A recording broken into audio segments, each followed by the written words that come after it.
Hey, buddy. Good morning. How you doing? Pretty dang good, man. We've been up for a while. We've been hanging out for a minute. Yeah, it's been a good morning. Usually we do these. It's after a day of work, and sometimes we'll high five and chit chat, but just as often as not, like we're podcasting within 10 minutes of seeing each other. Yep. But not this time. Yep, not this time. Today is our official annual commissioners conference for the greatest fantasy football league of known to man. I try to be humble, right? I try to relax my expectations on how great things are all the time, but it brings me so much joy to see folks like Tony, our reigning champion, Yep. talk about how this is the best league, when I know we're not the only league, you know? Yeah. And I know that this is a lot of folks' best and favorite league Yeah. that participate in it. So that feels good. It's fun. I mean, it's a fun time of year. We're finally getting to the point now where all of our favorite stuff in life starts happening more and more, specifically football mostly. But, I mean, with football, like I said last year, around this time, with football brings cooler weather, which brings holidays and birthdays and just generally a good time of year for me. So there's definitely, I can feel, or I can pinpoint times in my life where, like, the next chapter started. Yeah. And Ash getting into football is definitely one of them. Like, turning 35 in COVID, and Ash turning on, like, true fandom, jumping into the Cowboys, and her seeing the end of Tom Brady. Yeah. Like, that last, the candle burning brightest at the end, like, he got one more Super Bowl in with a new team. But she's not going to have to live in his shadow and under the reign of terror.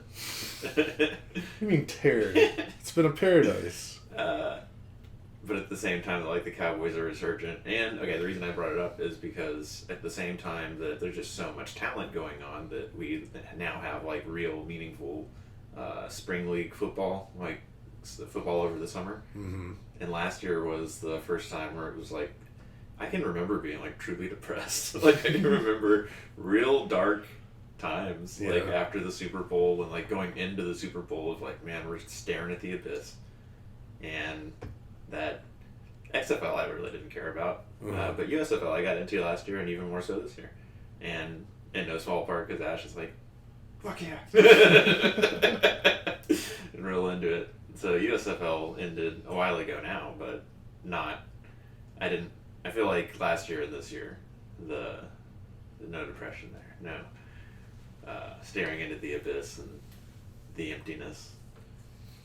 Just kind of got to, we're like, oh, well, I could actually use a couple weeks of relaxation before all this stuff kicks off. And I've been drafting in fantasy football way earlier. Yeah. And I'm grateful for it. Obviously, it's super early to be saying how well these rosters will stand up, but they haven't been affected by the injuries and all that stuff that's been happening in the league. What a time. Yeah. I mean, I usually don't start doing any kind of mock drafts or drafting until at least our commissioners meeting, because it's just, anything before that's just way too early to draw any real conclusions out of it, for me at least. I mean, just how close we are. I think that we've done this not on purpose, but it's just sort of happened the last few years. That the draft has fallen on Labor Day weekend, which I know when that first started happening, that we scheduled it because it was, I think, 2 weeks out from the beginning of the regular season. Like, it was something that just made sense where it was close enough. We weren't worried about preseason injuries, but not, like, right on top of the draft, so that if we had to reschedule, we could or whatever. Right. And when it first started landing in Labor Day weekend, I remember going, like, we're not going to get everybody. Like, folks have families, they're doing family stuff. And I know I felt that way last year, and I know I felt that way the year before. In both years, like, sure enough, everybody there. And I'm surprised every time. And so I'm just not worrying about it anymore. But just how close we are. We have done /are sort of doing still the commissioners meeting today. And in 2 weeks, we'll release the draft order. And in 2 weeks, we'll have the draft. And then football starts. Yep. We're getting real close. It feels good. Like I've honestly tried to kind of been not trying to get too hyped for it too quickly. Oh, silly. But now's the time that I let it rip. And I mean, we got Hard Knocks starting on Tuesday. Mm-hmm. Still got a couple of episodes of Quarterback left. Just one. Just one? Yep. We need to watch that soon. Yeah, we gotta watch it before Hard Knocks. So. But that too, man. There's McAfee talks about it with one of the three guys that had the cameras in their face all season going to the Super Bowl. Presumably, it's not going to deter folks from wanting to be on the next one. So just the content. Just the NFL has been so lauded for just keeping the season going throughout the year and doing that with coverage, and you can do that to an extent, but ultimately there's only so much football. But now that for the listener, the show Quarterback, what is it, Omaha Studios, Omaha Productions, mm-hmm. Netflix, NFL Films got together and put like a Hard Knocks-esque crew in the lives of three quarterbacks, Pat Mahomes, Kirk Cousins, Marcus Mariota, and just followed them literally through the whole season. Yep. Preseason to postseason. And when you talk about Hard Knocks, they're always like, oh, no coach wants that distraction for the players. No coach wants the cameras in the locker room. Maybe the front office does, maybe the franchise does for the visibility and the merch and all that. But certainly the coach and presumably the players don't want that as a distraction. And lo and behold, Patrick Mahomes had that distraction and went all the way. Yeah. So there's just going to be that content every summer. That's awesome. Yeah. I mean, the NFL's just doing a lot of things right now. Mm. And it just got me just real happy. Yeah. If I could do it again, man. People always say, go to college, but get an S, get a bachelor's in science, and political science, get the BS, not the BA, get right. so you have some sort of skill. And if I could do it again, I would do sports journalism, so I could get paid for all my hype.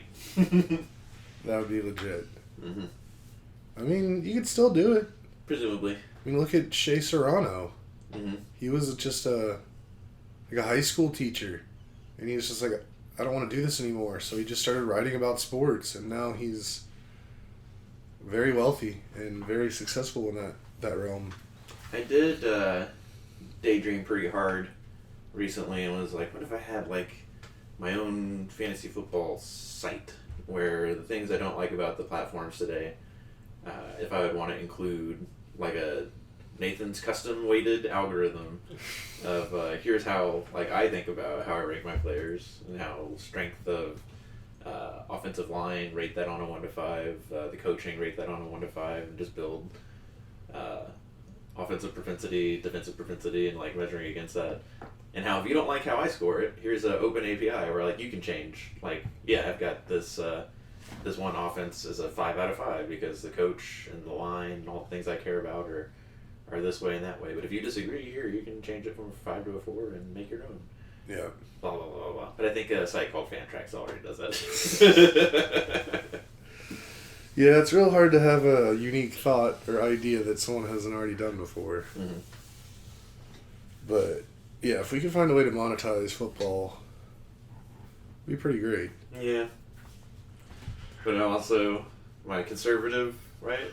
Intrinsically conservative mind was folks have done that, Nathan.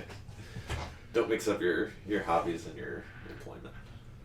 I mean, that's a thing too. That's a real thing. I've always been wary about trying to do something that I really, really enjoy for an actual job because I don't want to lose that enjoyment.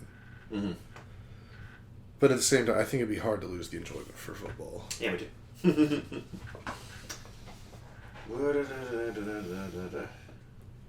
So we're doing this on Sunday, Mm-hmm. We've had a weird last 48 hours. Yeah. Normally we hang out Friday night. Mm-hmm. But you guys lost internet? Yes. Well, it came back. It was a pretty short-lived thing. Yeah. But I feel like that wasn't really the main reason we weren't doing it. Maybe it was. I don't know. Well, on our side, as soon as that came up, we were like, let's just do it tomorrow then.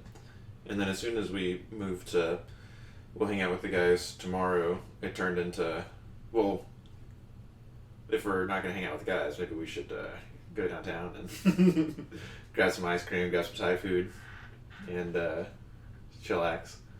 And that is exactly what we did, and finished the new season of Always Sunny, which started, but finished super duper duper strong. The last episode is like classic Nathan is too much like Dennis.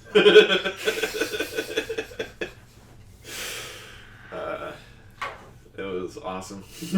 Oh, I remember what I was thinking about. I think another big reason why Friday didn't really come through was the fact that Jeremy was really pushing all of us to go to Con Street. Mm-hmm.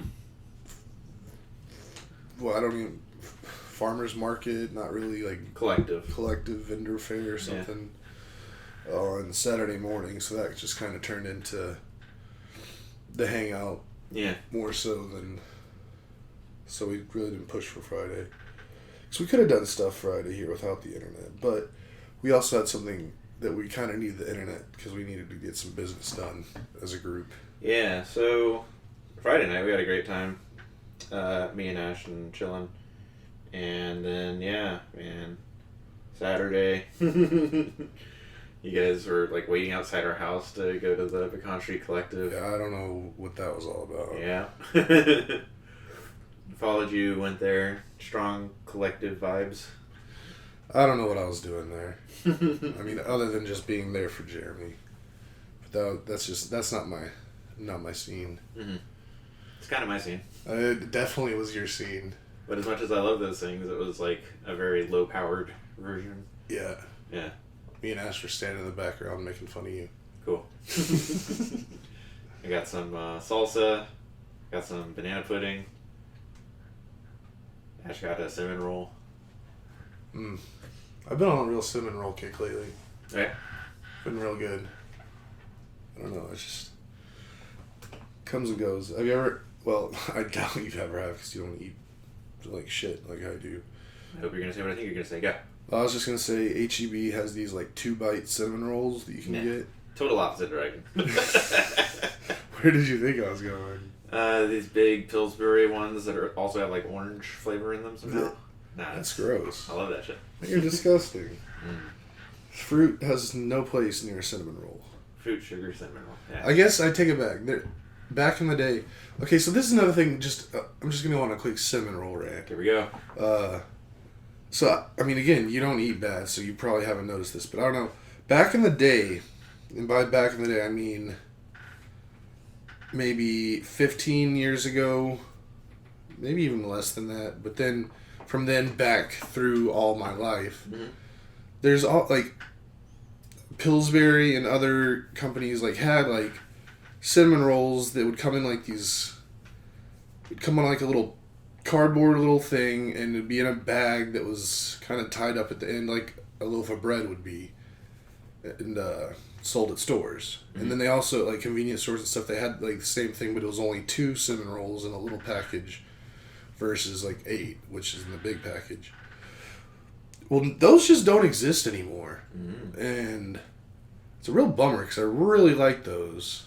And recently when I got on my cinnamon roll kick, I was like trying to see if they still exist, and they don't. But I remember back in the day, like, they had those, but they had also the exact same kind, but they had, like, cherry stuff in the middle of them. Yeah. And that was, like, one of the only fruit-adjacent things in my life that I'd ever even mess with. And it was okay. I mean, it wasn't good as good as just a normal cinnamon roll, but it wasn't bad. But they can't find those cinnamon rolls in bags anymore? Yeah, they just don't exist. I mean, do you have any idea what I'm talking about? Vaguely, but I'm gonna see if I can find a picture or something of it. But us growing up, the morning sweets. I think it's certainly every time we're in San Antonio, it's empanadas, the pan dulces, the Mexican sweetbreads, like the conchas, like the shells, the pigs, and empanadas. But even like in Houston, sometimes we got kolaches, and I guess when we got kolaches, we would get donuts too. But I want to say even in Houston, like empanadas and sweetbreads are the sweets that we grew up with, as far as like a baked good for breakfast. That's legit. Although I remember some tasty cinnamon rolls, but I think they were all definitely baked. I mean, the ones I'm talking about were like already baked. You bought them, and they're already made. I'm struggling to figure out how to even search for them, because all I'm getting is just pre-baked, because pre-baked.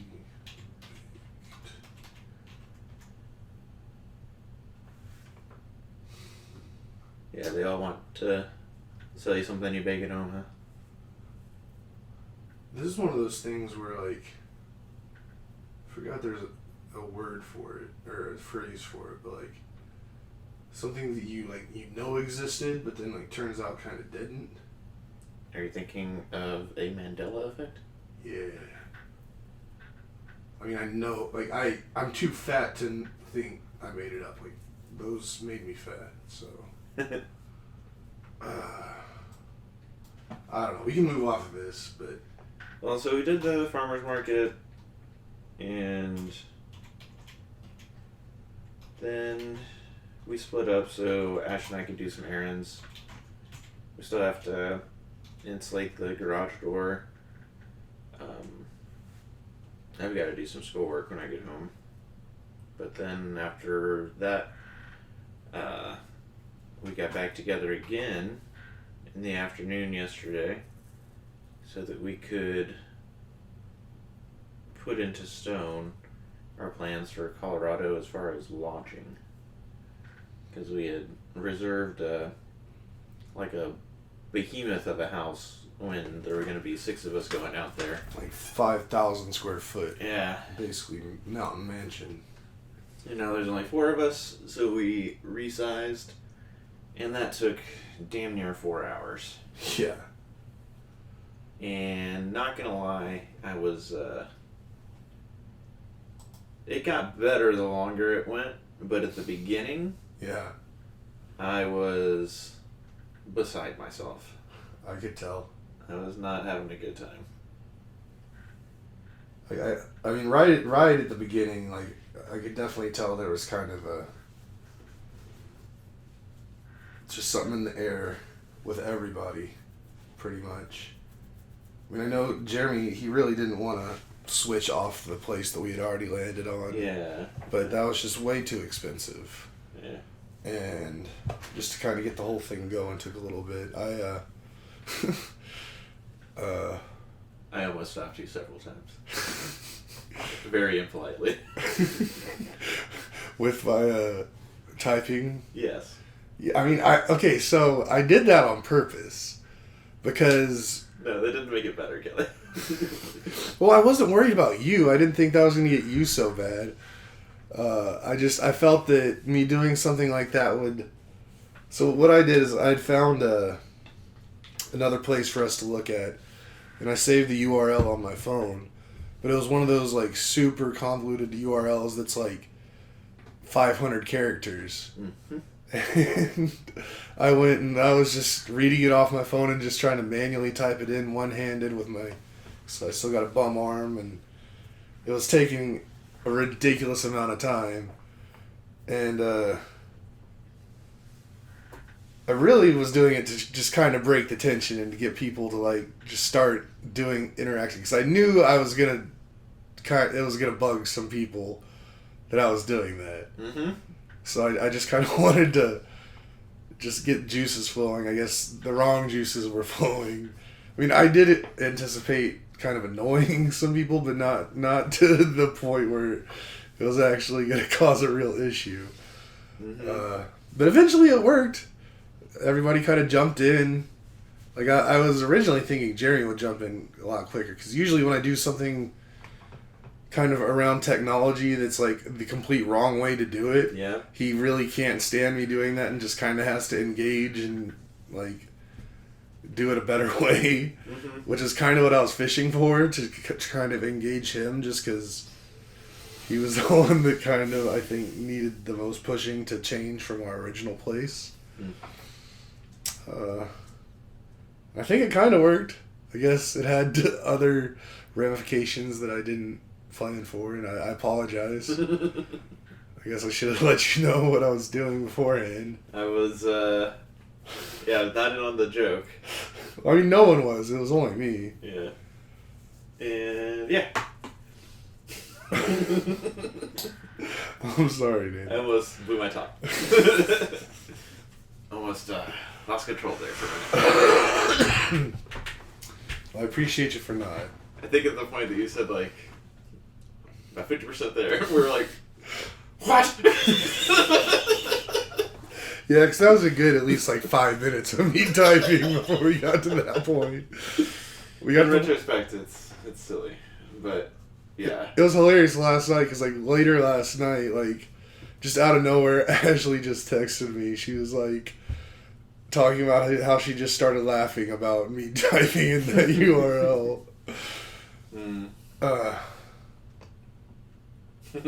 Man, my head hurts now from smiling real hard from that. But that took like 4 hours of like finding a new place that was reasonable. Yeah. Because all of our criterias. And I guess a lot of it, I probably had some of the more stringent criteria. And I guess I never really fully communicated what I personally was like looking for. I mean, I thought I kind of did. Mm-hmm. But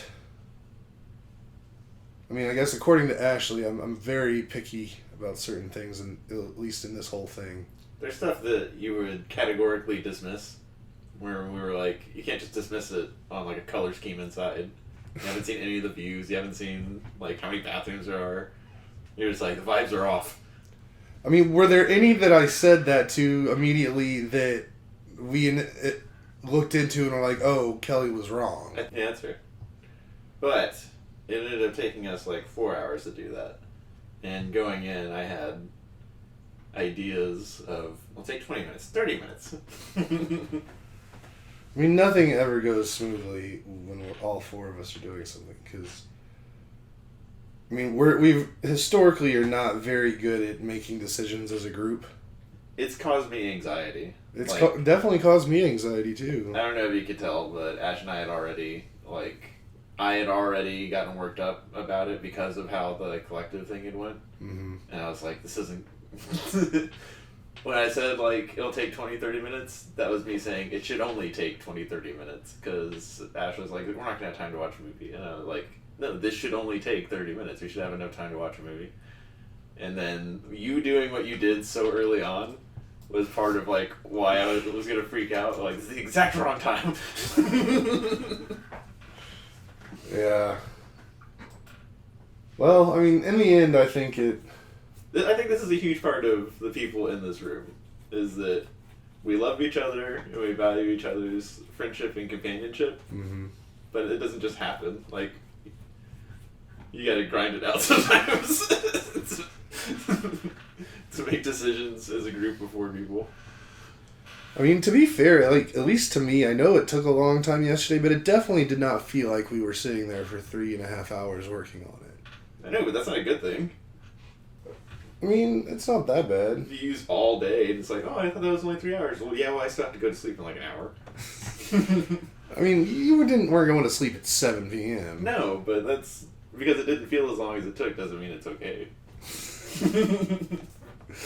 So, real quick, anyway, while we're talking, I've been searching, and you see, yes. like, these things, like these, yeah, these cinnamon rolls, like, those just don't exist anymore. Mm-hmm. And it really bums me out. But, yeah. I wonder why that is. I guess people just don't like them as much as they used to. People are getting too healthy. That's not the case. We're still really fat as a people. I think it's probably the production cost. Or, like, there's too many people involved in making shelf-stable but also fresh cinnamon rolls. So let's just make something that will live 12 years. I guess maybe. I don't know. I'm still on the lookout for them. They might exist somewhere. But yeah, so we did end up finding a place. Yeah, we just ended up changing platforms from Vrbo to Airbnb. And I think we found a great place. And whose idea was it to switch from Vrbo to Airbnb? It was this guy. Okay. So I saved the day after destroying it. So I fixed my mess. But that Bill. Oh, hell yeah, Bill. Started seeing the emails from him once Jeremy locked down the reservation. Mm-hmm. I was like, all right, we made a good choice. I think it's a really good choice for a lot of reasons. I mean, it's half the price of the original place.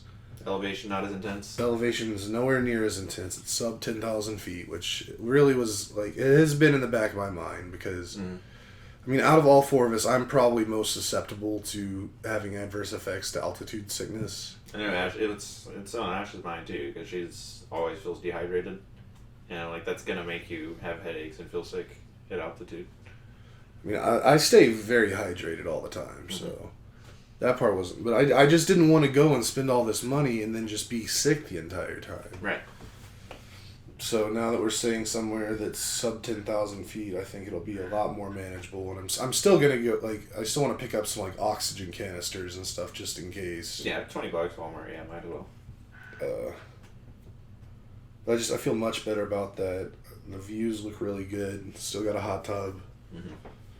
Still get our own beds. And you're looking forward to being in the mountains? I mean, absolutely. Like, I don't have words to describe how I feel when I'm in that kind of setting. Did you know Ash and I were planning on going before you guys and all the planning? Did we talk about that? Yeah, I've known about that for a while now. Yeah, man, I've been wanting to get back since the last time. Like, since, like, senior year in high school. I mean, I thoroughly recall back then when you went, and ever since then you've always wanted to go back. And, yeah. Well, if I'm not mistaken, there was, like, some kind of real, like, significance to, like, you and Ashley's relationship with Colorado. Is that a thing, or am I? No, probably Seattle.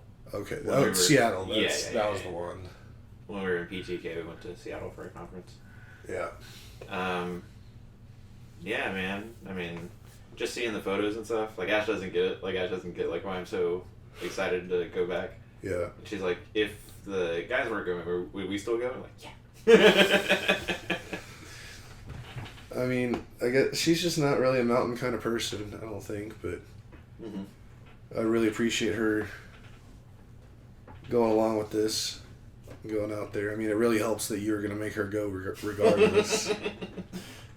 Something that I'm not, that I think you're more excited about, is being snow people. Like, I'm not... That's one thing that kept coming up, whereas she's like, we gotta have 4-wheel drive. And I'm like, I think it's really just for snow. Yeah, it really is. And I mean, I'm not asking y'all to go up into the mountains while it's snowing in winter. Like, that's, I know that's just asking way too much. And honestly, for me too, like, I don't know if I'd really, like, the thing is, I love snow, but, like, I want to be, like, snow adjacent. Like, I want to be somewhere where I can, like, go a little ways and, like, get into it, but then I can get out of it pretty quick. I want to be in these cold places in the summer, always. I mean, that's very legit. I mean, cold places in the summer are usually quite beautiful. That's what I'm saying. And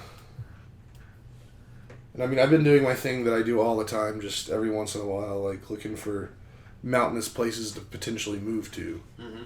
Because, you know me, and not wanting to stay in Texas, and just trying to find, like, where has that real mountain look that I'm looking for. And it's a lot harder to find places that really have that exact look that I'm looking for. Like, even the more I look into, like, the Pacific Northwest, it's not exactly what I'm thinking.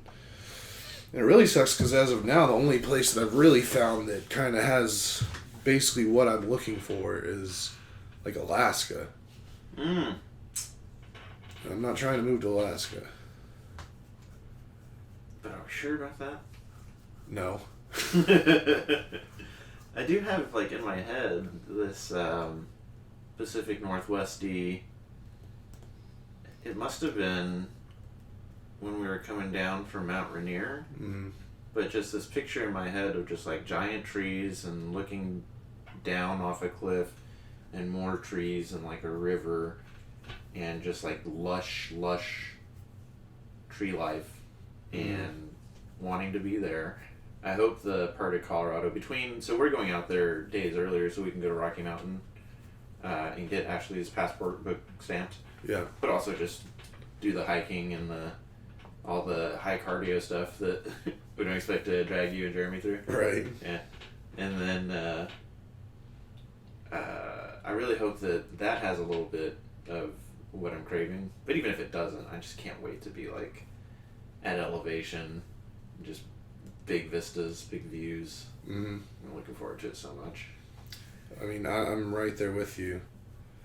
And, I mean, I'm not opposed to getting out and doing some, like, walking, hiking type stuff. Like, I don't want to push myself too hard.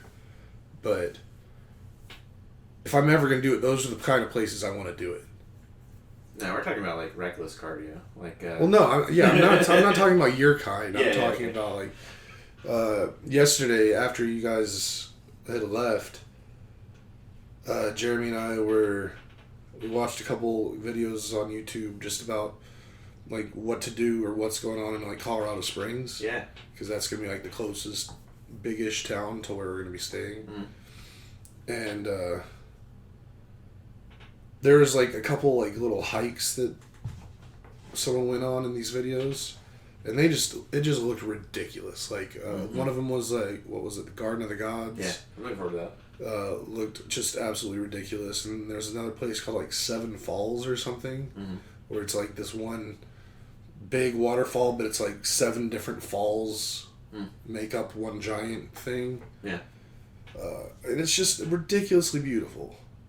And it's just those kind of views. Like, if I could, like, live around some, like, I don't know, that kind of stuff affects me a lot. Like, living around just flat nothingness and just oppressive heat all the time is just massively depressing to me. I just do not like it in the slightest. I know what you mean, and definitely that is up here on this side of town. Like, we're just south of those plains that go straight to Dallas. Mm-hmm. I liked... All good? Yeah, I mean, I kind of got triggered when you said that. Talk about between here and Dallas, because that's like one of the worst car rides. I agree. Ugh. When we were on the south side, though, me and Ashley, more so than you and Jer, we were like at the gate of the hill country. And certainly when I would drive home from work and take the, like, 360 home, it would go by Lake Travis and that huge dam and over the bridges that go over the Colorado River, and it was hilly and nice, and it wasn't mountains, but it was still like, oh yeah, this is the Austin I never knew. This is like nature Austin as opposed to downtown Austin, which is what I knew before nature Austin, and now I know suburb Austin. Yeah, I mean, there's definitely some decent places around here, but it's still not... I mean, it's not enough for me. Mm-hmm. And also just the weather. Like, I want cooler environments. But... Yeah, usually we start off with the weather. Do you want to talk about what's on the screen now? Well, I mean, I was trying to find just one good pick that really kind of summed up what I'm talking about. But a place in Alaska called Twin Lakes is just some of the most gorgeous stuff I've ever seen. And really, I mean, you've kind of seen some of it too, because Twin Lakes, you remember that Alone in the Wilderness with Dick Prentice?